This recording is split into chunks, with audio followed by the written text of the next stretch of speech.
Yeah, what I mean, you found lots of American Brazilians there, haven't you? Soccer? You can't be Brazilian and say soccer. He will be excluded from the nation if that word gets out that he's saying soccer.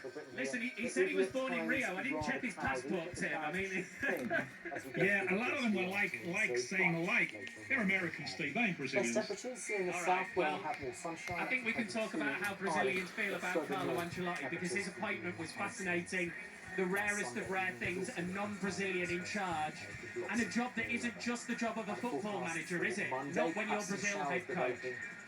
No, and he's charmed them beautifully. He's a genius at PR. He makes a point of speaking the language. He would never say soccer. Yesterday was Valentine's Day in Brazil. And the relationship could be extremely strained if results don't go his way.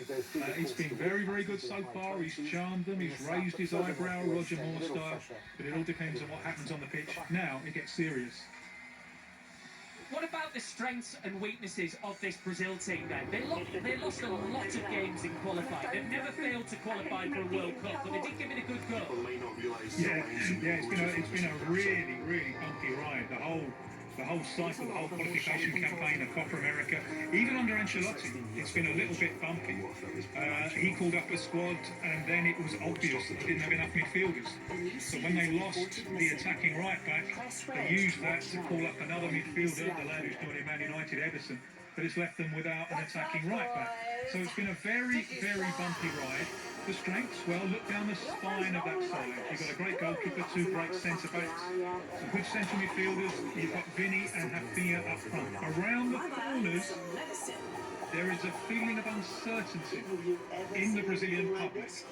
This isn't one of those World Cups where the public is swaggering around saying, look, just give us the trophy now, save yourselves some time.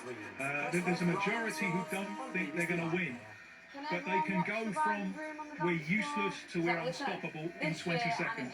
It will only take a victory or two. It's up to the team to carry the public with them.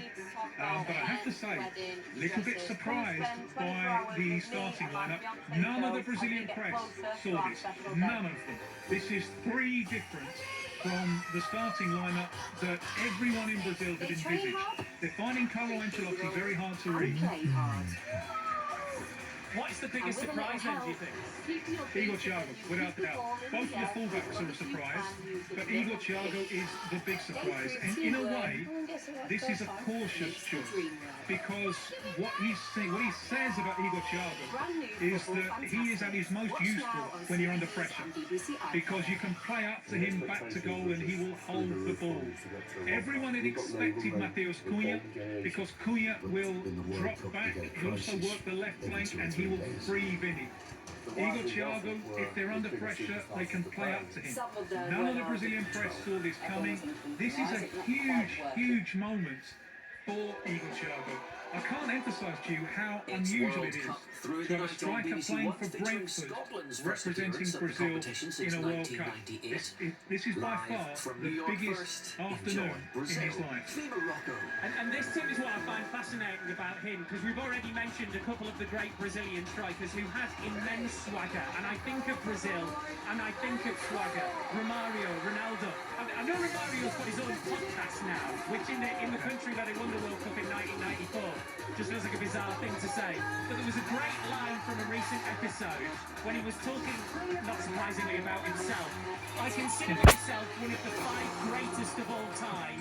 I would give myself 11 out of 10 as a player. Do you think a Brazil number 9 needs that level of swagger and confidence? And let's be honest, arrogance. So I'm not sure you see that with Igor Thiago. No, you don't. And I tell you, he got some stick last week against Egypt because he miscontrolled a couple of passes. And social media in Brazil went ballistic. That's what you get if you